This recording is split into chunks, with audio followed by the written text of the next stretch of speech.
Right, so hi guys, welcome again to Cannon Fodder, Bite-Size EASYTALK. And lo and behold, finally, we've got Colin from Much Arsenal. Cole, thanks a lot for coming finally on the show. How you doing, bro? No, I'm doing not too bad, mate, honestly. And to be honest, it's nice to be on your show, like, because, I mean, you've been a subscriber of mine for a long time. And, you know how I am. I don't have to sugarcoat anything. And I'm glad because there's enough bullshit going around the Arsenal fan base as it is. As always. And we both know the breaking news that we heard yesterday was that Aaron Ramsey, the golden boy, is not going to sign a contract with Arsenal. And I've covered Aaron Ramsey many times in this channel where I got sick to the point of talking about Aaron Ramsey. And he's one of your favorite players, is he, Colin? No. No.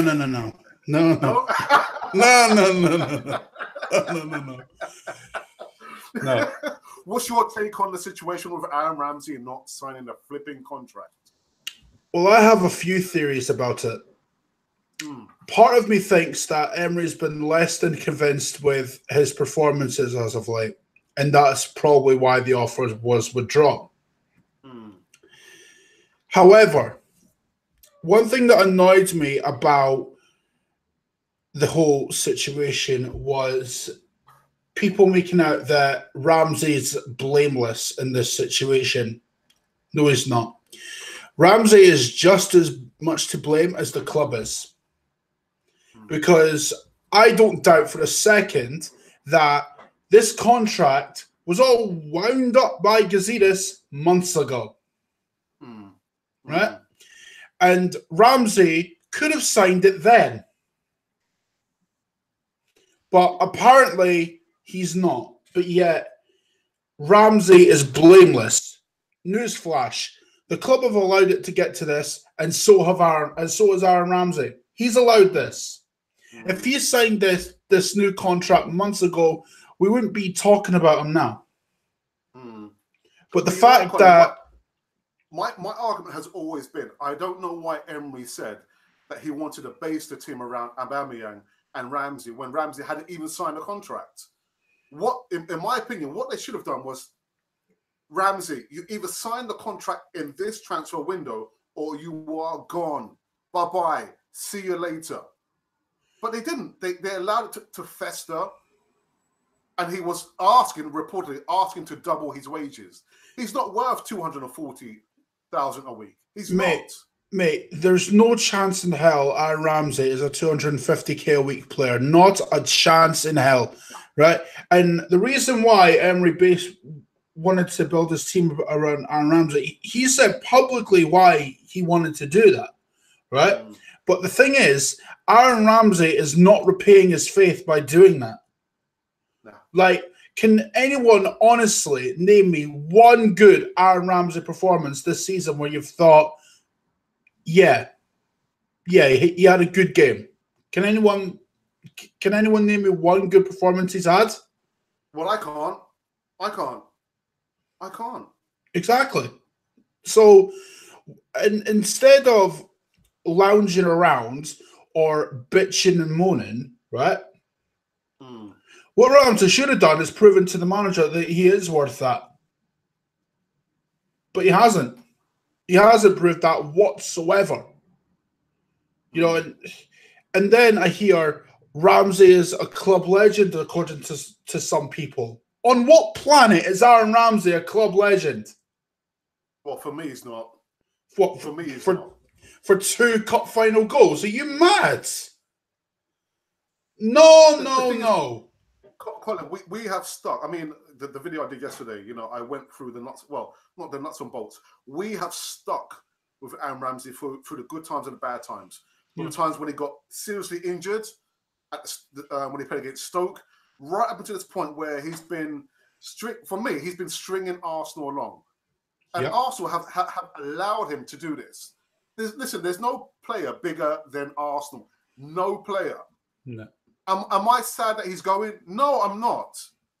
No, I'm not. Sooner rather than later. Sooner rather than later.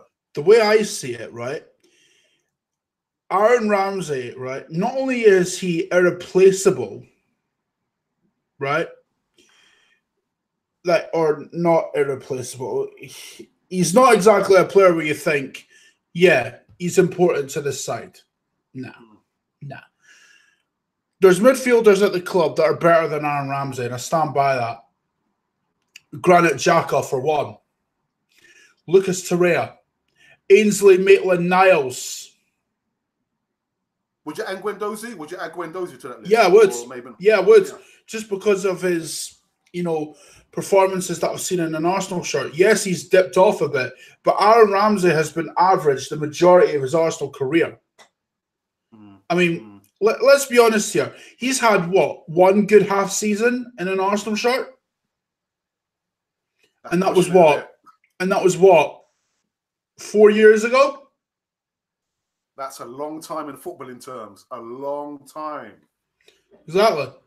The season after that, he was shit. The season after that, garbage. The season after that, awful.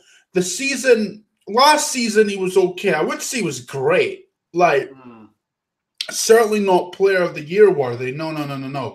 That was Monreal's all day long. He was my player of the season last season. Nacho Monreal. Exactly. But Aaron Ramsey, I don't understand why he thinks he's a £250,000 player all of a sudden. I really don't think that. What's he done in an Arsenal shirt that makes him think that? Like, I don't get it. Colin, do you think he said that figure to how can I say this? Do you think maybe he said that figure knowing fully well that Arsenal were not going to pay that money for him? So therefore, by default, he's decided, well, if you're not going to pay me that money, then I'm going to walk. Do you think he knew in his mind that Arsenal were never going to offer him that money? I think he thought they would have done. Because he would be looking at the Ozil situation and be thinking like, well, they've offered him a pay bump. Surely I'm getting one. Like, I can't blame him for thinking that because anyone in his position would think the exact same thing. I can't blame him for thinking that at all. But there's a difference between understanding, and I said this in my video yesterday, there's a difference between understanding and warranting, and he hasn't warranted that at all. Yeah.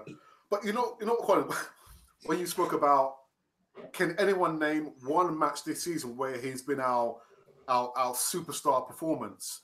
Do you think he always knew from the beginning of the season, literally, that he wasn't going to sign a contract? Because his performances have been absolutely crap. Mate, all the matches, all the performances have been absolutely rubbish.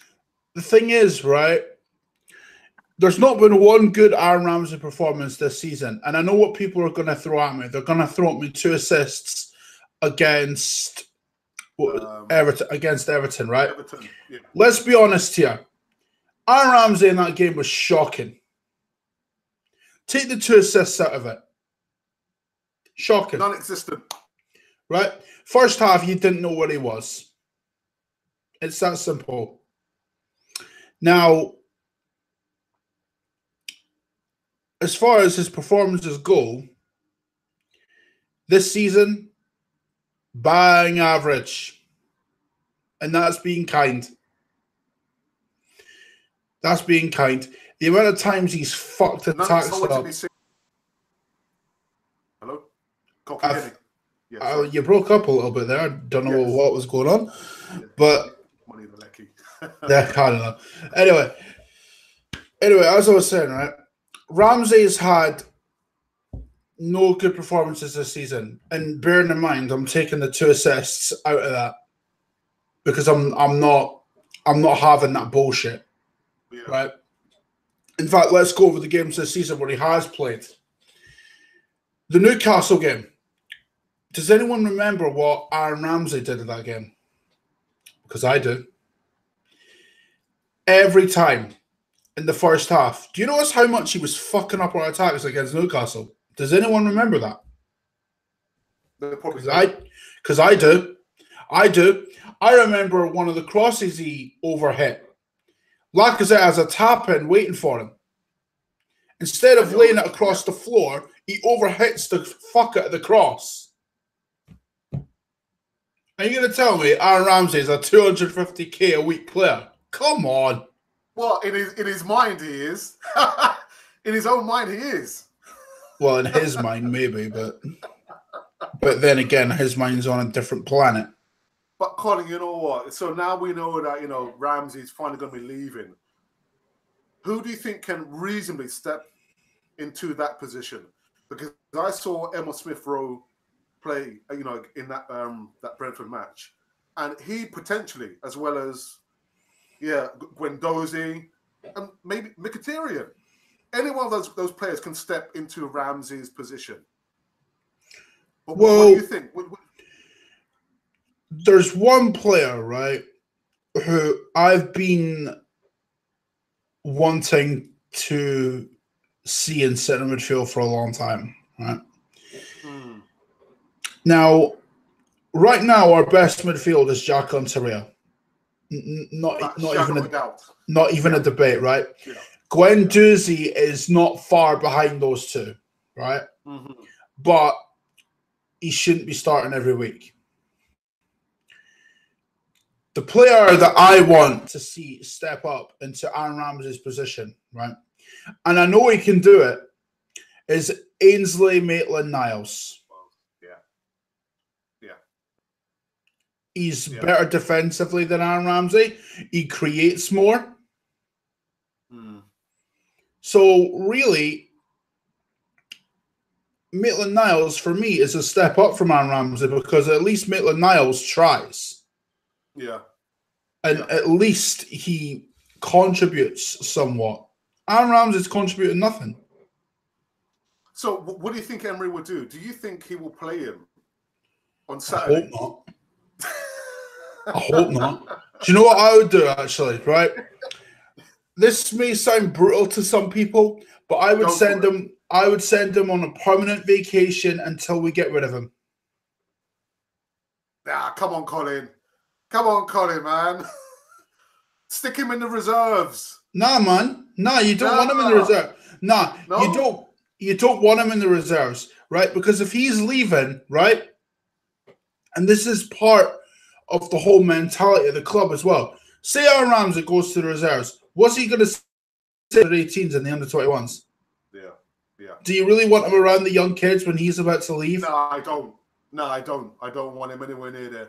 Because I wouldn't want him near there. Like I said, permanent vacation. That's all he deserves.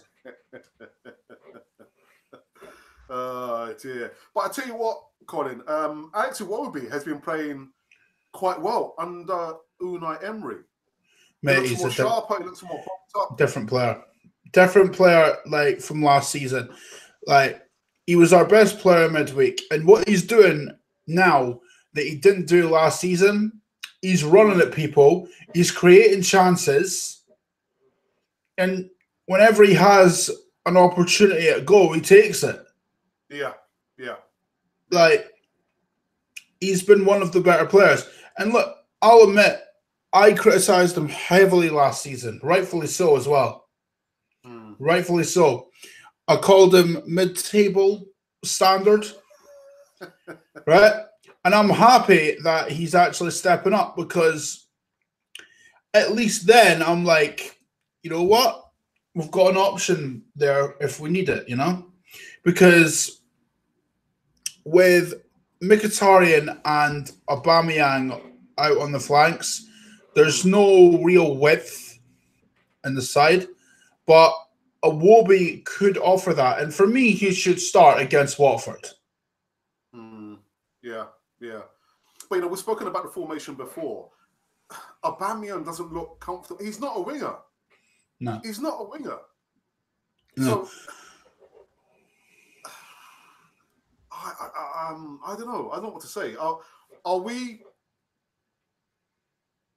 I don't know. I don't want to say that. Are we damaging his confidence because he scored in the last match there. But I'm thinking, can we play 2 up front, or are you for Lacazette to be on the wing with with Aubameyang to be on the wing with Lacazette up front? Because we still looked unbalanced. We don't look a balance. Another thing as well that I can't stand, which is part of the Arsene Wenger DNA, is that we always start matches very slowly. That is an Arsene Wenger trait still in the team. The thing is, that was never going to be eradicated in just a few months. Yeah. Was never going to happen. We've had to deal with 13 years of bullshit. You're not eradicating that in a few months. But as far as Aubameyang goes, I don't know. I don't think he's a winger, but at the same time, I don't think you drop him either. Yeah. Because Lacazette and Aubameyang, they have this chemistry when they're on the pitch, and that's infectious to everybody. So I don't think you can drop Aubameyang at all. I don't think we're going to play 2 up front anytime soon. Yeah. So it's making a compromise. You put one on the wing and you put one up front. Yeah. I mean, it's not ideal. I get that, but would you rather have Aubameyang not on the pitch and Lacazette on the pitch, or would you rather have both of them on? Me personally, I'd rather have both. I'd like both of them on. I'd rather have both. Like you said, they have this undivided connection. With people have been calling it a bromance, but yeah, you can see that synergy spreads throughout the whole team. But yeah, I'd rather have Aubameyang on the pitch than not. What do you think about Mkhitaryan? I don't know. Mate, he's pissing me off, man. He's pissing me off, mate. I swear to God. Do you know what it is, right? It seems as though we've got the Mkhitaryan of United, not the Mkhitaryan of Dortmund, right? In fact, he's had one good game in an Arsenal shirt, and that was his debut. Yeah. He's not had a good game in an Arsenal shirt since. Yeah, but Colin, even in the pre-season, he looked off the pace. He didn't look interested. Yeah. So he's carried that form into the Premiership in the new season. Yeah, I think what he's trying to do, what Mkhitaryan's trying to do, is force himself into good form, and that never works. It never works. That never works. Alexis is doing that at United. It's not happening for him. Who? Yeah, exactly. Oi, don't mention that name on this channel. Mate, I'm not going to lie. I'm loving their downfall at the minute. I'm absolutely loving it. Dearie me. Who? It's funny though, isn't it? But you know what? One thing that I'm really happy to see is that we've got strength and depth throughout the whole squad. I mean, we have the 11 playing out there, but on the bench, we've got a strong enough squad that you probably wouldn't have seen under Arsene Wenger. Yeah, and that's what is so refreshing about this manager that we've got, because one thing I noticed, even against Brentford, right? Yeah. He went with, well, I don't want to say a weakened side, but a side that was good enough to get the job done. Yeah. Right? But what Emery did, right, against Brentford, right, and what Wenger did at Forest, right, which still pisses me off. Mm-hmm. Oh, he didn't go with a weak bench. He didn't. And that's what you should do. Always have game changers on the bench ready to go. Because if it doesn't work, then and you've got nobody on your bench, well, you're kind of fucked, aren't you? Yeah, but that's one thing I do like about Emery. Listen, he's not scared to pull off the big name players. If he thinks things are not going quite the way that we want it to go, he will make the changes as of when it's necessary. So that is refreshing to see. And another thing as well, that we don't have a manager just sat on the chair, on the bench, just trying to struggle with his zip. You've got Emery, the manager, pacing up and down, You got Juan Carlos barking orders at the players. How refreshing is that? Mate, How refreshing is that? It's brilliant. It really is. No I mean, player... and it might be early days yet, but is it too soon to say that I love this manager already? It's too soon. Go, it's too soon, man. Oh, man. Do you know what I love about him, though, right? It's when he says explain, that's like music to my ears. Like, it's fantastic. It really is. And unlike the previous management system where Wenger would just sit on his arse, Steve Bowles wouldn't be allowed to do a fucking thing. Emery is not. Yeah. Emery is doing his thing with the tactics side of it. And he's allowing Juan Carlos to do his thing. He's allowing him to do his job. Like, I know it's an unknown concept to Arsenal fans, allowing the assistant manager to do their job. I mean, wow. Wow, it's good. Yeah, but anyway, that's refreshing just to see the manager pacing up, barking up orders, trying to, organize a team. But which leads me to my next point. I think you've spoken about this on your channel before. We don't have a captain. We don't have a captain, Colin. I know Czech has the armband, but it's just we don't have a natural captain. We haven't had a proper captain for the best part of maybe 10 years. Gilberto Silva, that was probably for me the last proper captain. Koscielny, we're going to talk about Koscielny later on, but we don't have a captain. I know Monreal was a captain when we played against Brentford there, and we've got Lichtsteiner, who is a captain for his international team, but we don't have a captain. We don't have a natural leader. We don't have a leader. We've been lacking that. In-game management. We've got the manager on the sideline. And we need someone in the middle of the pitch barking out orders, organising the team. We don't have that. We don't have that, Cole. I mean, if it were me, I'd give it to Nacho permanently. Because he showed that he can be that leader on the pitch that we need. You notice when Guendouzi got tackled, I think it was, I can't remember who brought him down, but Guendouzi was fuming after that, right? And look, I would be fuming as well. Like, that was a yellow card offence any day of the week. And nothing was given, like, at all. So I can see why Guendouzi would be pissed. But what Monreal did was he calmed them down. Like, that's what a captain is. Just having, not necessarily having, like, going bollocking everybody all the time, but just having that calming presence on the pitch. And Nacho has that. So I would give the captaincy to Nacho Monreal, if I'm honest, because he's been our most consistent player, without any question. And he's just been that calming presence that we need.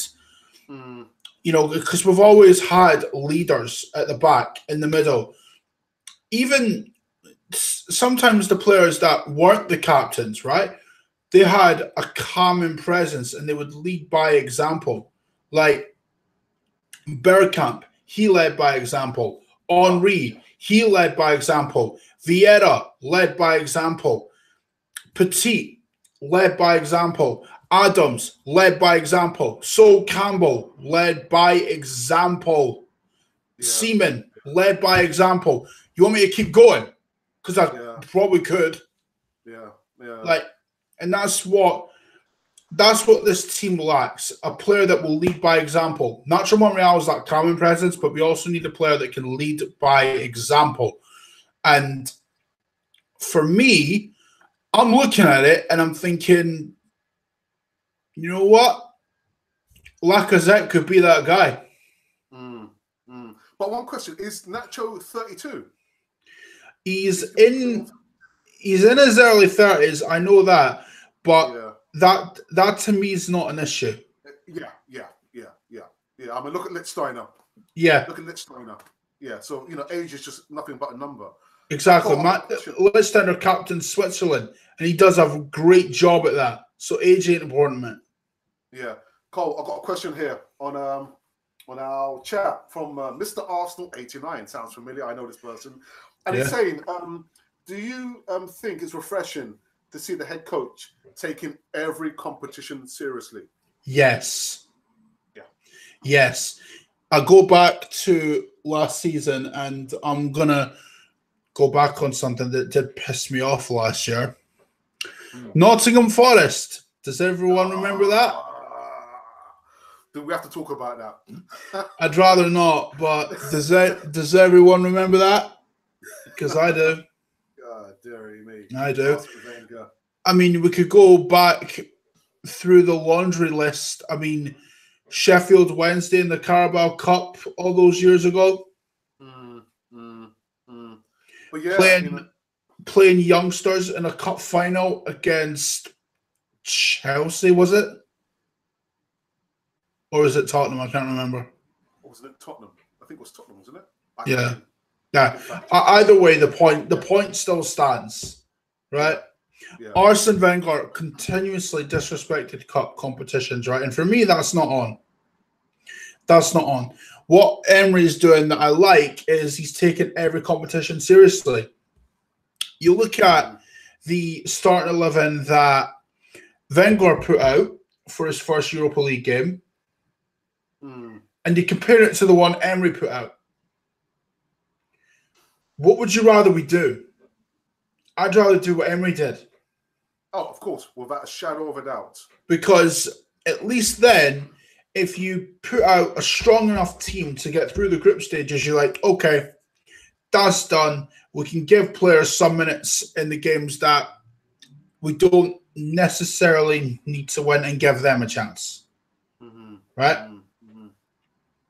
And then we can kick on from that and go through. I expect Emery to play strong teams almost at every point in this competition. Yeah.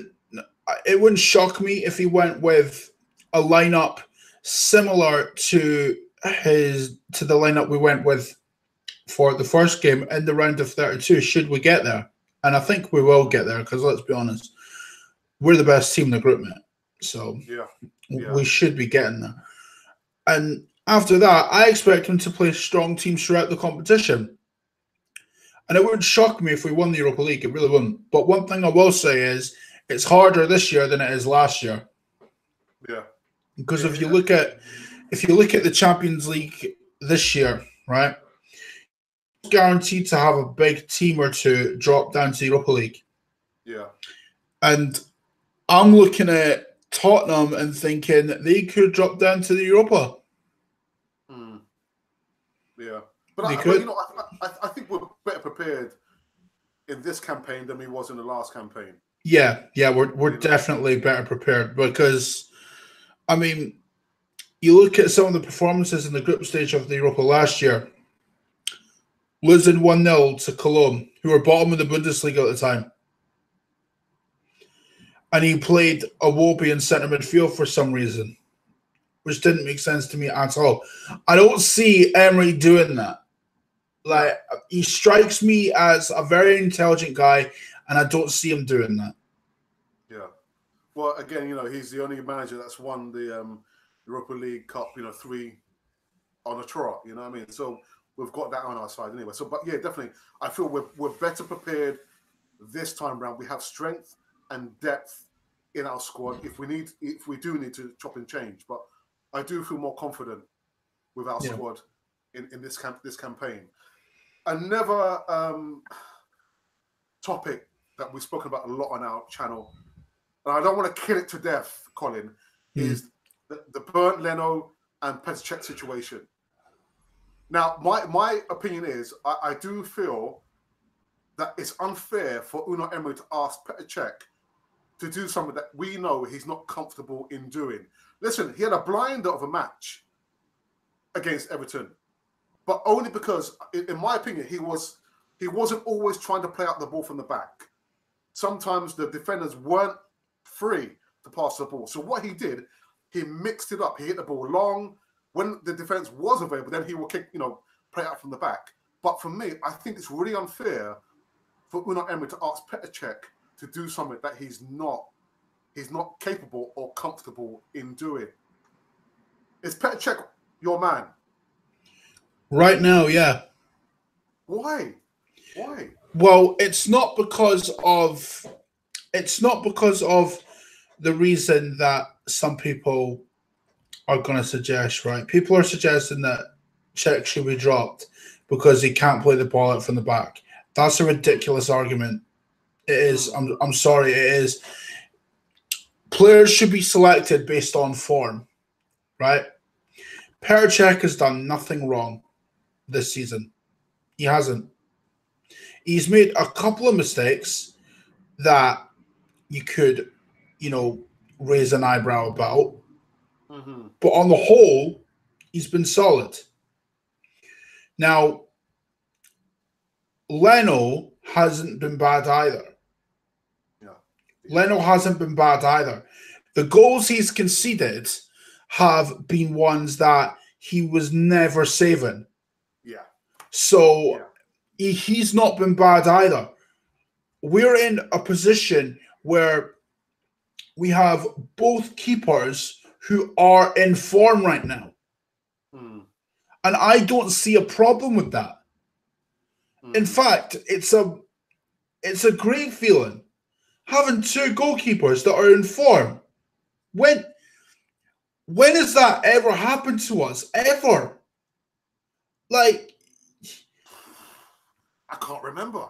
I don't think that's a bad idea. And what I think is happening, Petr Cech is playing like the league games and whatnot, right? And Leno is playing Europa and the Cups, yeah? Where to the point where Leno can take the mantle from Cech next season. Very similar to what Juve did with Buffon and Szczesny. Mm-hmm. Which is absolutely the right thing. Absolutely the right thing. In fact, I'll go to what Liverpool did with Karius, right? They threw him in there. New keeper, new league, not adapted, right? Mm-hmm. What Emery's doing, he's going with what you would call, I don't know, tried and trusted a little bit. Yeah. Petr Cech has Premier League experience. He's a Premier League winning captain, not for us, but for Chelsea. Yeah. So he has that experience, right? And I think that's where Emery's going. He's wanting more experience in the squad. So from that standpoint, I can see why he's gone with Cech. Okay. Leno in the Cups and Europa League has not played bad, despite what people have said. Okay. The goals he's conceded have been worldies. Okay. And besides that, if you notice, in midweek, he made some crucial shot stops for us at times. So the way I see it, both keepers are in form right now. There should be no reason that Arsenal fans are complaining at this point. No reason whatsoever. Okay. Point taken.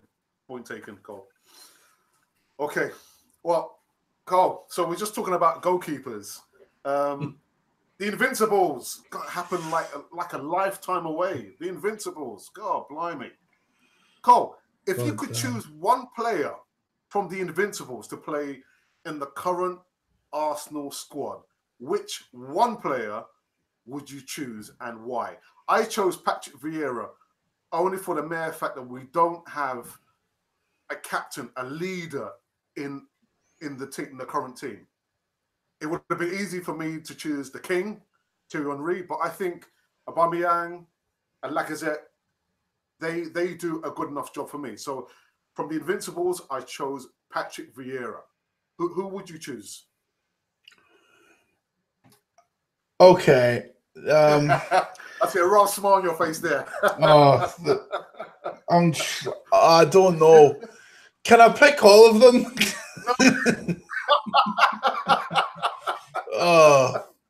Okay. Well, first, it's a difficult one. It's difficult. Firstly, I'd have to look at where we're weak on the pitch, right? we're not weak up front. So No. I'm not picking Henry or Bergkamp, okay? I'm not.